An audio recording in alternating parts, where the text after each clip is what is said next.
ജീവിച്ചു നീ. ഗ്രിഗോറിയോസ് പിതാവേ, നിൻ ദർശന സമൃദ്ധിയെന്നാരറിഞ്ഞു.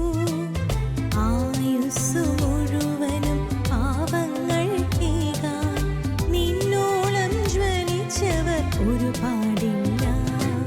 സ്നേഹം മമ ദീപം, സ്നേഹം മമ ദീപം, സ്നേഹം മമ ദീപം എന്നാളിലും.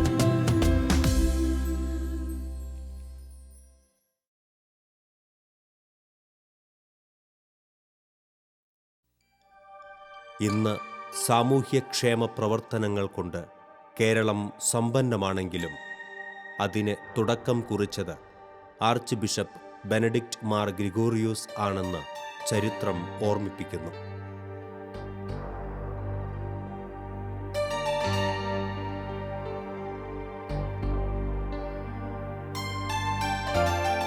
ഈ മേഖലയിൽ പിന്നീട് വന്നു ചേർന്ന രൂപഭാവങ്ങൾക്കും വികസനങ്ങൾക്കും ബെനഡിക്റ്റ് പിതാവ് നൽകിയ ഊർജ്ജസ്വലമായ ആരംഭമാണ് കാരണമെന്ന് പറയാതെ വയ്യ. മകരസിൻ്റെ കാര്യങ്ങളെല്ലാം പറയാൻ എൻ്റെ ഹൃദയത്തിൽ എനിക്ക് സന്തോഷമേ ഉള്ളൂ. അത്രേ ഒരു പരസ്പരം ഒരു സ്നേഹമുണ്ടായിരുന്നു പിതാവിനോട്, പിതാവ് ഞങ്ങളോട്. അത് ഒരു പ്രത്യേകിച്ച് അത് 1963 പിതാവ് ഞങ്ങളുടെ ഫൗണ്ടറസിനോട് ചോദിച്ചു, 3 സിസ്റ്റേഴ്സ് ഇങ്ങോട്ട് വരുമോ, രോഗികളെ ശുശ്രൂഷിക്കാൻ വേണ്ടി. വളരെ സന്തോഷമായിട്ട് തന്നെ വന്നു. വന്നിട്ട് തന്നെ പിതാവ് എപ്പോഴും ഇവിടെ വരുമ്പോൾ, ആശുപത്രി വരുമ്പോൾ ആദ്യമായിട്ട് രോഗികളെ കാണാൻ വരും. ഒരേ ബെഡ് നോക്കി രോഗിയോട് സംസാരിച്ച്, ഒരേ വ്യക്തിയോട് സംസാരിച്ച് കൈകൊണ്ട് ആശീർവാദം കൊടുക്കും. അത് എനിക്ക് ഭയങ്കര ഒരു വലിയൊരു അനുഗ്രഹം ആണ് ഇത് ഇപ്പോഴും കാണുന്നത്. ഒരു കാലഘട്ടത്തിൽ കുഷ്ഠരോഗികളെ വീട്ടിൽ നിന്നും സമൂഹത്തിൽ നിന്നും അടിച്ച് വെളിയിലാക്കിയപ്പോൾ ഈ പിരപ്പങ്കോട് സെൻറ്റ് ജോൺസ് ആശുപത്രി ഭാഗ്യസ്മരണാഹനായ ബെനഡിക്റ്റ് മാർ ഗ്രിഗോറിയോസിന്റെ നേതൃത്വത്തിൽ, ലോറൻസ് പിതാവിൻ്റെ നേതൃത്വത്തിൽ ബെഥനി സിസ്റ്റേഴ്സും ലിറ്റിൽ സിസ്റ്റേഴ്സ് ഓഫ് ജീസസും സംയുക്തമായി സമർപ്പിതരായ ഡോക്ടർമാരുടെയും ഗ്രാമീണ പ്രവർത്തകരുടെയും നേതൃത്വത്തിൽ ഈ ശുശ്രൂഷ ഏറ്റെടുത്തു. ഇന്ന് 52ാം വർഷത്തിലേക്ക് ഈ സ്ഥാപനം സെൻറ്റ് ജോൺസ് മലങ്കര മെഡിക്കൽ കോളേജായി ഉയർന്നപ്പോൾ വൈവിധ്യമായ ശുശ്രൂഷകളുടെ തുടങ്ങുവാൻ കാരണമാക്കിയത് ഈ കുഷ്ഠരോഗികളെ കൈകളിൽ ഏറ്റുകൊണ്ടുള്ള ശുശ്രൂഷയാണ്. 10,000-കണക്കിന് കുഷ്ഠരോഗികൾക്ക് സൗഖ്യം നൽകുവാൻ ഈ ആതുരാലയം കാരണമായി എന്ന് നന്ദിയോടെ ഓർക്കുന്നു.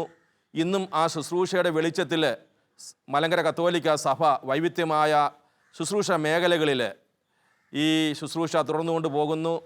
അഞ്ചൽ പ്രദേശത്തിൻ്റെ മുഖച്ഛായ മാറ്റിയ 2 സ്ഥാപനങ്ങളാണ് സെൻറ്റ് ജോൺസ് കോളേജും മിഷൻ ഹോസ്പിറ്റലും. ഈ 2 സ്ഥാപനങ്ങളുടെയും തുടക്കം അഭിമന്യ മാർ ഗ്രിഗോറിയോസ് പിതാവാണ്. ഇതിൻ്റെ തുടക്കം കുറിച്ചുകൊണ്ട് പിതാവ് പറഞ്ഞതിതാണ്, ഒരു പ്രദേശത്തിൻ്റെ വളർച്ച എന്ന് പറയുന്നത് അവിടുത്തെ വിദ്യാഭ്യാസവും അതുപോലെയുള്ള ആതുര സേവനത്തിൻ്റെയും അടിസ്ഥാനം നോക്കിയാണ്. ഇവിടെയും ഇത് വളരെ അത്യാവശ്യമായ ഒരു കാര്യമായിട്ട് ഞാൻ കരുതി. അതുകൊണ്ട് ഈ സ്ഥാപനങ്ങളുടെ തുടക്കം ഈ ഗ്രാമപ്രദേശത്തിലൂടെ ആകട്ടെ എന്ന് കരുതി. അങ്ങനെയാണ് വാസ്തവത്തിൽ ഈ അഞ്ചൽ കോളേജും ഈ മിഷൻ സ്ഥാപനവും ഹോസ്പിറ്റലും തുടങ്ങാനുള്ള പ്രേരണ എനിക്ക് കിട്ടിയത്.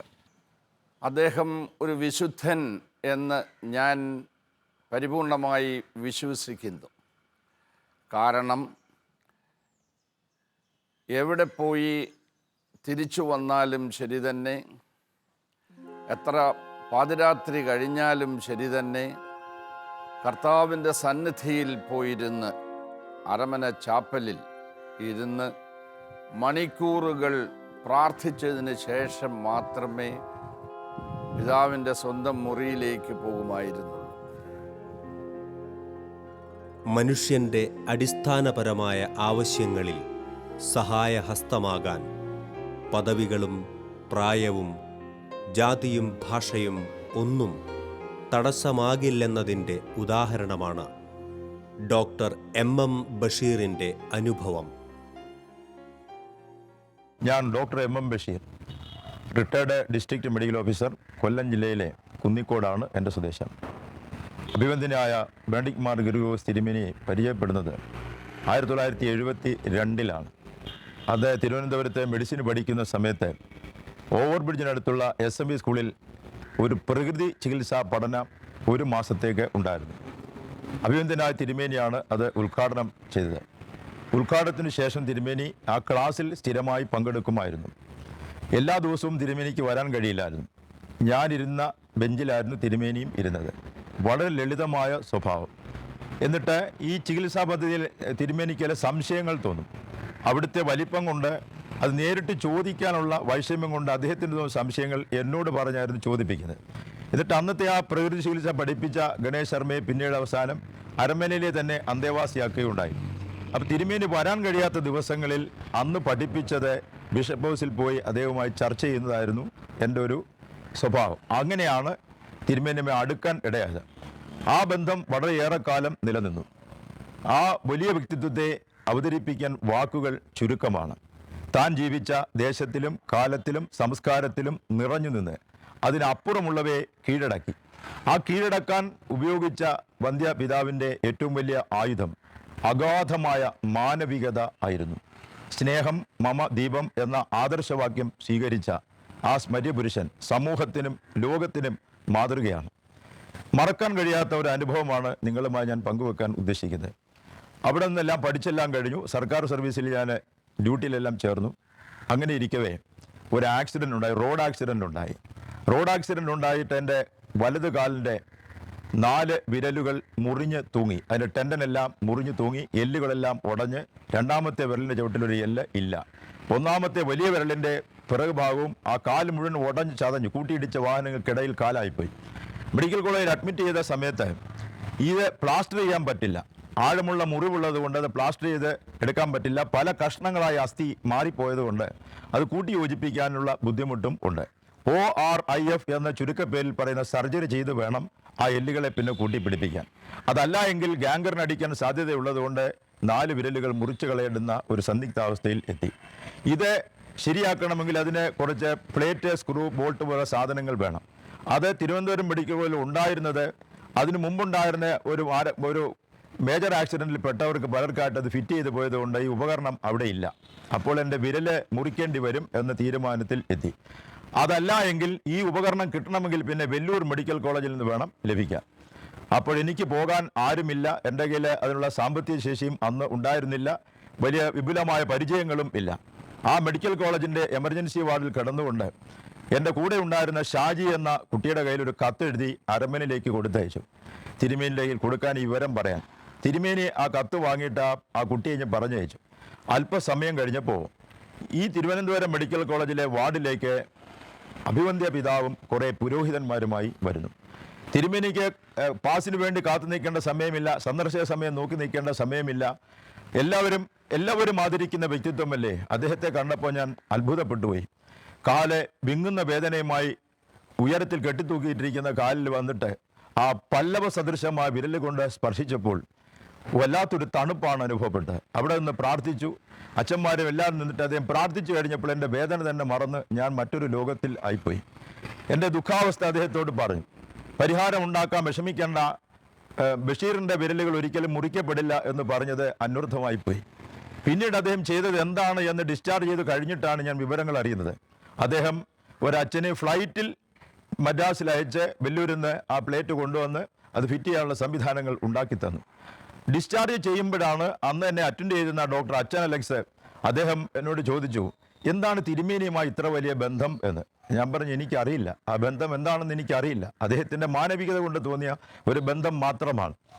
അപ്പോൾ ഡോക്ടർ അച്ഛൻ അലക്സ് പറയാണ്, എന്നും രാവിലെയും വൈകിട്ടും തിരുമേനി വിളിച്ചു ചോദിക്കുമായിരുന്നു അത്രേ എൻ്റെ കാലിൻ്റെ അവസ്ഥ എന്തായി എന്ന്. ആ തിരുമേനിയുടെ ആ സഹായം ഉണ്ടായിരുന്നില്ല എങ്കിൽ 4 വിരലുകൾ നഷ്ടപ്പെട്ട് ഞൊണ്ടിയായി ജീവിക്കേണ്ടുന്ന ഒരവസ്ഥ ഉണ്ടാകുമായിരുന്നു. വികാരനിർഭരമായിട്ടല്ലാതെ ഒരിക്കലും എനിക്കിത് ഓർമ്മിക്കാൻ കഴിയില്ല. വന്ധ്യപിതാവിനെ നഗരി കാണിക്കാൻ പ്രദക്ഷിണം വയ്ക്കുമ്പോൾ ആ തലസ്ഥാന നഗരി മുഴുവൻ നിറഞ്ഞു കവിഞ്ഞ ജനസമൂഹം ജാതി മത ഭേദമന്യേ വിലപിക്കുന്ന ഒരു കാഴ്ചയാണ് കണ്ടത്. സ്നേഹം മമ ദീപം സ്നേഹം മമ ദീപം. വിശുദ്ധമാർന്ന ജീവിതയാത്ര നിത്യജീവന്റെ പാതയിലെത്തിച്ചേരുന്നതിന് സാക്ഷികളാകാൻ കുടുംബത്തിലും സമൂഹത്തിലുമുള്ള നിരവധി പേർക്ക് കഴിഞ്ഞു. അസഹ്യമായ വേദനയുടെ തീച്ചുളയിലും എങ്ങനെ പ്രാർത്ഥനാപൂർവം മരണത്തെ സ്വീകരിച്ചു എന്നതിൻ്റെ വിവരണങ്ങളിൽ ചിലതു മാത്രം. മഹാന്മാരുടെ ജീവചരിത്രം എഴുതിയവർ പറയുന്നു, ഒരു മനുഷ്യൻ്റെ ജീവിതത്തിൻ്റെ അളവുകോലാണ് അദ്ദേഹത്തിൻ്റെ മരണം എങ്ങനെയായിരുന്നു എന്നും ആ മരണം അദ്ദേഹത്തിന് ശേഷം അദ്ദേഹത്തിന് ജനങ്ങൾ കൊടുത്ത അഭിവാദ്യം എന്തായിരുന്നു എന്നും. 42 വർഷം ദീർഘകാലം മലങ്കര കത്തോലിക്കാ സഭയുടെ നായകനായിരുന്ന ശേഷം അദ്ദേഹത്തിന് ബോൺ ക്യാൻസറാണ് എന്ന് ഡോക്ടർമാർ കണ്ടുപിടിച്ച ശേഷം അദ്ദേഹത്തോടത് പറയുന്നതിന് വേണ്ടി അന്നത്തെ വികാർ ജനറൽ ഉൾപ്പെടെ 3 പേർ അദ്ദേഹത്തിൻ്റെ അടുത്ത് ചെന്നു. വളരെ ശാന്തമായി അദ്ദേഹത്തോട് പറഞ്ഞു, പിതാവേ, അങ്ങേക്ക് ബോൺ ക്യാൻസർ ആണ്. വളരെ ശാന്തനായിട്ടാണ് ആ വാർത്ത അദ്ദേഹം ശ്രവിച്ചത്. അതിനുശേഷം അദ്ദേഹം പറഞ്ഞു, ലോകാവസാനം വരെ ജീവിക്കാൻ പറ്റില്ല എന്നെനിക്കറിയാം. സുസ്മാൻ്റെ വദനായി തനിക്ക് വരുന്ന ആ ബോൺ ക്യാൻസറിനെയും അതിൻ്റെ പരിണിതഫലം എന്താണെന്നും വ്യക്തമായി അറിഞ്ഞുകൊണ്ട് അതിനെ ആർച്ച് ബിഷപ്പ് സ്വീകരിച്ചു എന്നുള്ളതാണ്. അദ്ദേഹം മരിക്കുമ്പോൾ രാത്രി 6:30-7 ആകുമ്പോൾ അദ്ദേഹം മരിച്ചു. വിവരം അറിഞ്ഞ് അരമണിക്കൂറിനകം ഞാൻ അരമനയിൽ പോവുകയും അദ്ദേഹത്തിൻ്റെ ശരീരം ഏറ്റുവാങ്ങുന്ന അവസരത്തിൽ അവിടെ ഉണ്ടാവുകയും ചെയ്തു. മിനിറ്റുകൾക്കകം മുഖ്യമന്ത്രി കരുണാകരൻ സാർ അവിടെ വരികയും ഉപചാരം അർപ്പിച്ച് മടങ്ങുകയും ചെയ്തു. രാത്രി 10:30 മണിയായപ്പോൾ എനിക്ക് മുഖ്യമന്ത്രിയിൽ നിന്ന് നേരിട്ട് ഒരു കോൾ വന്നു. അദ്ദേഹം പറഞ്ഞു, അലക്സാണ്ടർ ജേക്കബ് ആർച്ച് ബിഷപ്പ് തിരുമേനി മരിച്ചു, അറിഞ്ഞല്ലോ? ഞാൻ പറഞ്ഞ അറിഞ്ഞു. നാളെ ആ ശവസംസ്കാര ചടങ്ങുകളുടെ ചുമതല ആ പട്ടത്ത് നിർവഹിക്കേണ്ടത് അലക്സാണ്ടറാണ്. കാരണം മലങ്കര കത്തോലിക്കാ സഭയിൽ നിന്ന് 2 IPSകാരാണ് ഉള്ളത്. മറ്റേത് ജേക്കബ് പുന്നൂസാണ്. അദ്ദേഹം അഹമ്മദാബാദിൽ അന്ന് ഡെപ്യൂട്ടേഷനിലാണ്. അത്ഭുതത്തോടുകൂടിയാണ് ഞാനത് ശ്രവിച്ചത്. കാരണം ഒരു ആർച്ച് ബിഷപ്പിൻ്റെ കബറടക്കത്തിന് ഒരു മുഖ്യമന്ത്രിയുടെ തലത്തിൽ അറേഞ്ച്മെൻറ്റ് ചെയ്യുന്നു എന്നുള്ളതാണ്. രാത്രി മുഴുവൻ ഞാൻ അരമനയിൽ ഉണ്ടായിരുന്നു. അവിടെ വളരെ ശ്രദ്ധേയമായ ഒരു കാഴ്ച ഞാൻ കണ്ടിരുന്നു. ഒരു ബിഷപ്പിനെ കബറടക്കുമ്പോൾ ചെയ്യേണ്ട കാര്യങ്ങൾ വളരെ വിശദമായി ഒരു ബുക്കിനകത്ത് എഴുതി വച്ചിരിക്കുകയാണ്. 32ഓളം കാര്യങ്ങൾ ചെയ്താൽ മാത്രമേ ഒരു ആർച്ച് ബിഷപ്പിനെ കബറടക്കാൻ പറ്റൂ. അതിലൊരു കാര്യം, അദ്ദേഹം കന്യാസ്ത്രീകളായി സ്വീകരിച്ചവരുടെ എല്ലാം തലമുടി മുറിച്ച് എടുക്കും. ആ മുറിച്ചെടുത്ത തലമുടികൾ മുഴുവൻ ഒരു ബിഷപ്പിൻ്റെ ശവസംസ്കാരത്തിൽ അദ്ദേഹത്തിൻ്റെ ശവപ്പെട്ടിയോടൊപ്പം സംസ്കരിക്കപ്പെടണം എന്നുള്ളതാണ്. ഇങ്ങനെ 32 കാര്യങ്ങൾ നിർവഹിക്കണം. പിറ്റേ ദിവസം രാവിലെ ആയപ്പോൾ സർക്കാർ ഒരു ഉത്തരവിറക്കി. ആ ഉത്തരവിനകത്ത് തിരുവനന്തപുരം പട്ടണത്തിലെ നഗരി കാണിക്കൽ ഉൾപ്പെടെയുള്ള കാര്യങ്ങൾ ചെയ്യുന്നതിന് TV മധുസൂദനൻ IG-യെ ചുമതലപ്പെടുത്തുന്നതായും പട്ടം അരമനയും അതിനകത്തുള്ള അറേഞ്ച്മെൻറ്റ്സ് എല്ലാം അലക്സാണ്ടർ ജേക്കബ് ചെയ്യണം, IPS പ്രിൻസിപ്പൽ PTC ചെയ്യണം എന്നുമാണ് ഉത്തരവ്. സർക്കാർ ഉത്തരവ് 12 മണിക്കൂറിൻ്റെ ഇറങ്ങിയെന്നുള്ളതാണ്. അപ്പോൾ അദ്ദേഹത്തിന് ബഹുമതികളോടുകൂടി വേണം സംസ്കരിക്കാൻ എന്ന് പറഞ്ഞിരുന്നു മുഖ്യമന്ത്രി. അപ്പോൾ 2 തരം ബഹുമതികളുണ്ട്. ഒന്ന് പോലീസ് ഓണേഴ്സ്, മറ്റേത് സ്റ്റേറ്റ് ഓണേഴ്സ്. 7 വെടിയും 21 വെടിയും ഒരു ഡിഫറൻസ് പറഞ്ഞാൽ അത്ര ഒരു ഡിഫറൻസാണ്. അപ്പോൾ രാവിലെ ആയപ്പോൾ എനിക്കൊരു സംശയം. കാരണം രാഷ്ട്ര നേതാക്കന്മാർക്കും സ്വാതന്ത്ര്യസമര സേനാനികൾക്കും പോലീസിലെ ഉയർന്ന ഉദ്യോഗസ്ഥന്മാർ മരിക്കുമ്പോഴൊക്കെയാണ് ഈ ഓണേഴ്സ് സാധാരണ കൊടുക്കുക. അത് ഈ സർക്കാർ സർവീസിലൊന്നും ജോലി ചെയ്യാത്ത ഒരു ആർച്ച് ബിഷപ്പിന് ഏത് ഓണറാണ് മുഖ്യമന്ത്രി ഉദ്ദേശിച്ചിരിക്കാൻ സാധ്യത? അതുകൊണ്ട് ഞാൻ രാവിലെ ഒരു 9 മണിയായപ്പോൾ മുഖ്യമന്ത്രിയെ നേരിട്ട് വിളിച്ചു.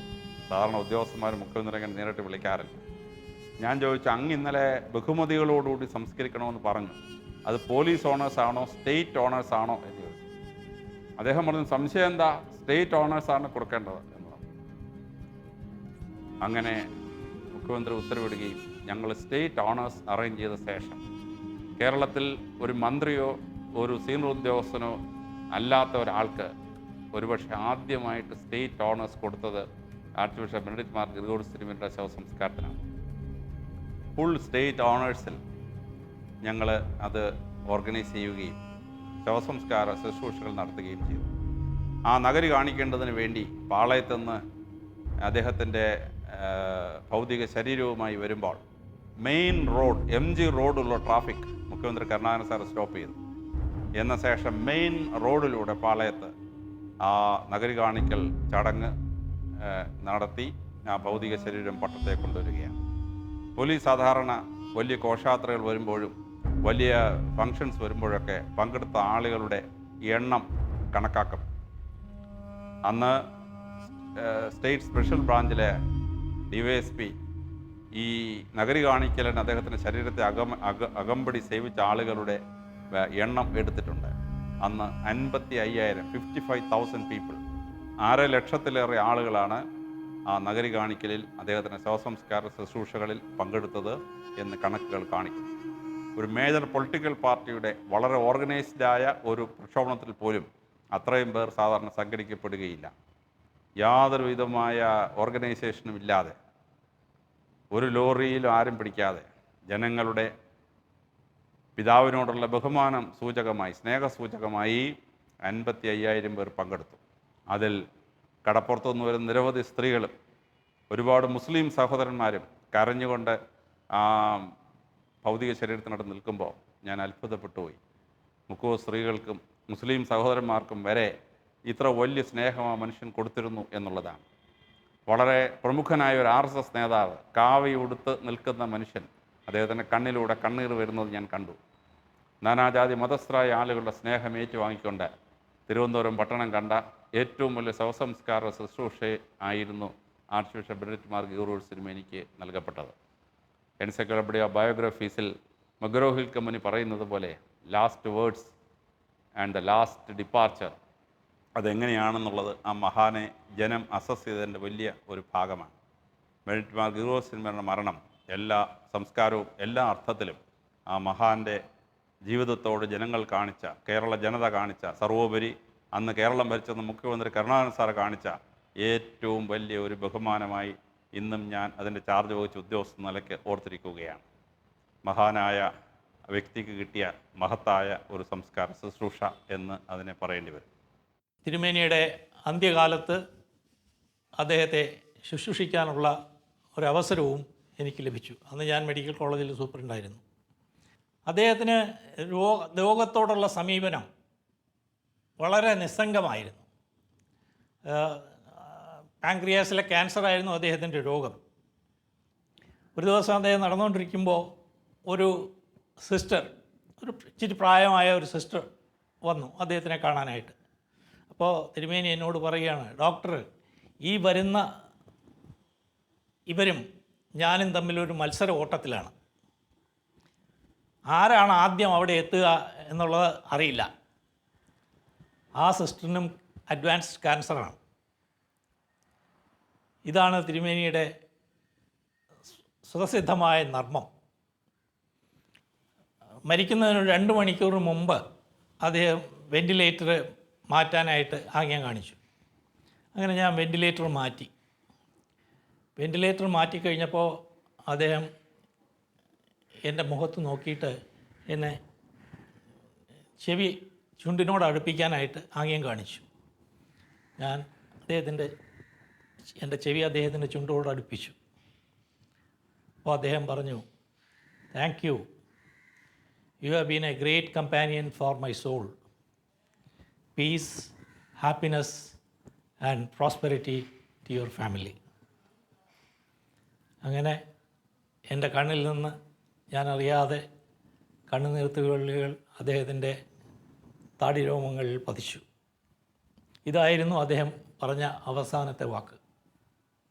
അതിനുശേഷം ഒരു 2 മിനിറ്റ് കഴിഞ്ഞപ്പോൾ അദ്ദേഹം ജീസസ് എന്നുച്ചരിച്ച് അന്ത്യശ്വാസം വലിച്ചു. മരണസമയത്തെ പിതാക്കന്മാരെല്ലാവരും, ജോണച്ചനും ഞങ്ങൾ കുടുംബാംഗങ്ങളും അനേക സന്യസ്തരും വൈദികരും ചുറ്റും ഉണ്ടായിരുന്നു. അച്ഛൻ പ്രാർത്ഥിച്ചുകൊണ്ടിരുന്ന കൂട്ടത്തിൽ ഞങ്ങളെല്ലാവരും പ്രാർത്ഥിക്കുന്ന പ്രാർത്ഥനയ്ക്ക് പിതാവും അതിന് പ്രത്യുത്തരം പറഞ്ഞുകൊണ്ട് തന്നെ ബോധപൂർവം പ്രാർത്ഥിച്ചു തൻ്റെ ആത്മാവിനെ ഈശോ മറിയം യോസേപ്പേ എന്നുള്ള പ്രാർത്ഥനയിൽ അവരോടുകൂടി സ്വർഗസ്ഥ പിതാവിൻ്റെ അടുക്കലേക്ക് പറന്നുപോയി. 1-2 മണിക്കൂർ കഴിഞ്ഞപ്പോഴേക്കും പിതാവ് ഒന്ന് കണ്ണു തുറന്നു. ഞാൻ ചോദിച്ചു, പിതാവേ, വേദന എങ്ങനെയുണ്ട്? അച്ചോ, 7 വാർപ്പ് ഒന്നിച്ച് പഴുപ്പിച്ചിട്ട് അതിൽ കിടന്നാൽ എങ്ങനെയുണ്ട്? അങ്ങനെയുണ്ട്. പിന്നെ എങ്ങനെയാണ് ഈ വരുന്നവരോട് പിതാവ് ഇത്ര സന്തോഷമായിട്ട് സംസാരിക്കാൻ കഴിയുന്നത്? അച്ചോ, തമ്പുരാൻ്റെ കുരിശിലെ വേദനയുമായി നോക്കിയാൽ ഇതെന്താണ്? ഇതൊന്നുമില്ല. അപ്പോഴാണ് ഈ സഹനപുത്രൻ കുരിശിൻ്റെ വേദനയോട് ചേർന്ന് തൻ്റെ വേദനയെ സമർപ്പിച്ചുകൊണ്ട് സഭയുടെയും സമൂഹത്തിൻ്റെയും ശുദ്ധീകരണത്തിനായി നടത്തുന്ന ഈ പ്രവർത്തനങ്ങളെക്കുറിച്ചുള്ള അഭിമാനബോധമുണ്ടായത്. അന്ന് ഉച്ച കഴിഞ്ഞ് അദ്ദേഹം ഈ ലോകത്തെ വിട്ട് കടന്നുപോയി. പട്ടത്തു നിന്നും പാളയത്തേക്കുള്ള വിലാപയാത്ര, പാളയം പ്രോ കത്തീഡ്രലിന് മുമ്പിൽ വച്ച് ആ ഭൗതിക ശരീരത്തിന് അന്തിമോപചാരം അർപ്പിക്കുമ്പോൾ ശ്രീ മനീക്കെ നായനാർ ദീർഘനേരം വെയിലത്ത് വന്ന് അവിടെ നിന്ന് അന്തിമോപചാരം അർപ്പിക്കുന്നതായി കണ്ട് മാധ്യമപ്രവർത്തകർ ചോദിച്ചു, സാധാരണ അങ്ങ് ഇങ്ങനെയുള്ള അവസരങ്ങളിൽ പോകുമ്പോൾ ഒന്ന് കണ്ടിട്ട് ഉടനെ പോകുന്ന പതിവാണല്ലോ, എന്തുകൊണ്ടാണ് ഇത്രയും നേരം ഇവിടെ നിന്ന് ഇത് നിൽക്കാൻ അദ്ദേഹത്തെ പ്രേരിപ്പിച്ചതെന്ന് ചോദിച്ചപ്പോൾ പറഞ്ഞു, അദ്ദേഹം ഒരു വലിയ മനുഷ്യനായിരുന്നു. മനുഷ്യരുടെ കാര്യത്തിൽ എപ്പോഴും താല്പര്യമുള്ള ആളായിരുന്നു. അദ്ദേഹവും ഞാനും കൂടെ ഒന്നിച്ച് പല കാര്യങ്ങൾ മനസ്സിലാക്കാൻ സാധിക്കുകയും പ്രവർത്തിക്കുകയും ചെയ്യാൻ സാധിച്ചിട്ടുണ്ട്. ഒരു വലിയ മനുഷ്യൻ നാട് നീങ്ങുന്നല്ലോ എന്നുള്ള ആ ദുഃഖത്തിൽ ഞാൻ നിൽക്കുകയായിരുന്നു എന്ന് നായനാർ പറയുകയുണ്ടായി. പാവങ്ങളോടുള്ള പ്രതിബദ്ധത അദ്ദേഹത്തിൻ്റെ ഒരു വലിയ ശ്രേഷ്ഠതയായിരുന്നു. എങ്ങനെ മറ്റുള്ളവരെ സഹായിക്കാം എന്ന് മാത്രം ചിന്തിക്കുകയും എങ്ങനെ പ്രശ്നങ്ങൾക്ക് പരിഹാരം കണ്ടെത്താമെന്ന് ചിന്തിക്കുകയും അത് പ്രായോഗികമാക്കുകയും ചെയ്തൊരു വലിയ വ്യക്തി. ആഗോളതലത്തിൽ 2ാം വത്തിക്കാൻ കൗൺസിൽ നടക്കുന്ന സാഹചര്യത്തിൽ അദ്ദേഹം സജീവമായ പാർട്ടിസിപ്പേഷൻ നടത്തി എന്നുള്ളത് സഭയ്ക്കൊരു വലിയ അഭിമാനമാണ്. ലത്തീൻ ഭാഷയിൽ അവിടെയുള്ള ചർച്ചകൾക്ക് നേതൃത്വം കൊടുക്കുവാൻ പരിശുദ്ധ പിതാവ് അദ്ദേഹത്തെ നിയോഗിച്ചത് ലത്തീൻ ഭാഷയിലുള്ള പ്രാവീണ്യം കൊണ്ടാണ്. സുറിയാനിക്കാരൻ എന്നുള്ള നിലയിൽ നമ്മുടെ ആരാധനകളോടും സവിശേഷതകളോടും അങ്ങേയറ്റം കൂറു പുലർത്തിക്കൊണ്ടുള്ള ഒരു പ്രവർത്തനമാണ് അദ്ദേഹം കാഴ്ചവെച്ചത്. ഇവിടെ രോഗശൈലിയിൽ ഞങ്ങൾ കുടുംബാംഗങ്ങളെല്ലാം അടുത്തുണ്ടായിരുന്നു. തിരുമേനെ ശുശ്രൂഷിക്കാനുള്ള അവസരം ഞങ്ങൾക്കെല്ലാവർക്കും ലഭിച്ചു. അവസാനം മരണക്കിടക്കയിൽ ഞാൻ അടുത്ത് നിൽപ്പുണ്ടായിരുന്നു. അപ്പോൾ ഈശോ മറിയം യോസേപ്പേ എന്ന് പ്രാർത്ഥിച്ചുകൊണ്ടാണ് ശാന്തശ്വാസം വെച്ചത്. എനിക്ക് വളരെ സ്നേഹവും ബഹുമാനവും സഹായവും എല്ലാം നൽകിയ ആളാണ്. ഞാൻ കേട്ടത് അദ്ദേഹത്തിൻ്റെ ബോഡി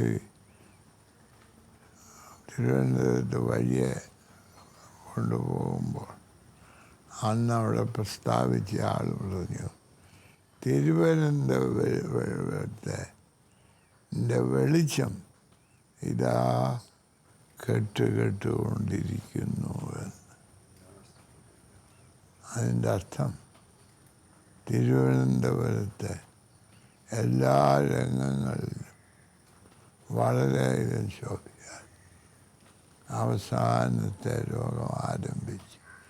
ഞാൻ കാണാൻ ചെന്നപ്പോൾ എൻ്റെ കൈക്ക് പിടിച്ച് വെച്ച് പറഞ്ഞു, എൻ്റെ യാത്ര ആരംഭിച്ചു.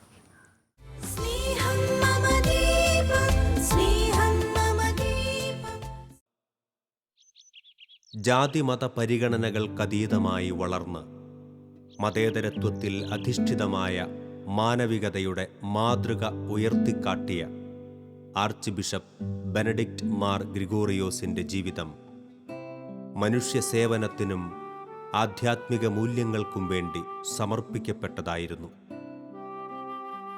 ആ സമർപ്പണ ജീവിതത്തിൽ നിന്നും പ്രചോദിതമായി പ്രവർത്തനമാരംഭിച്ച പ്രസ്ഥാനങ്ങൾ സമൂഹത്തിൽ നിരവധിയായ സേവനങ്ങൾ അനുഷ്ഠിക്കുന്നു. Arch bishop Benedict Mar Gregorios foundation ചെയ്യുന്ന പ്രവർത്തനങ്ങളും ആ പുണ്യപിതാവിൻ്റെ ചൈതന്യത്തെ ലോകം മുഴുവൻ വ്യാപരിപ്പിക്കുന്നതിനുള്ള സ്നേഹദീപമായി ജ്വലിക്കുന്നു.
ദൈവത്തിൻ്റെ ഉൾവിളി അറിഞ്ഞ് മാതാപിതാക്കന്മാർ ഉൾപ്പെടെയുള്ളവരുടെ പിന്തിരിപ്പിക്കൽ ശ്രമങ്ങളെ ചെറുത്തു തോൽപ്പിച്ച് ഉന്നത വിദ്യാഭ്യാസത്തിലൂടെ വിശ്വാസത്തെ സമകാലീന സമൂഹത്തിലേക്ക് സന്നിവേശിപ്പിക്കുകയും കരുണാർദ്രതയോടെ ഇടപഴകുകയും ദൈവാശ്രയ ബോധത്തിൽ ഉറച്ചു വിശ്വസിക്കുകയും ചെയ്ത ബെനഡിക്റ്റ് അച്ഛനെ ദൈവാത്മാവ് വഴിയാണ് ദൈവദാസൻ മാർ ഇവാനിയോസ് പിതാവ് കണ്ടെത്തിയത് എന്നതിന് സംശയമില്ല.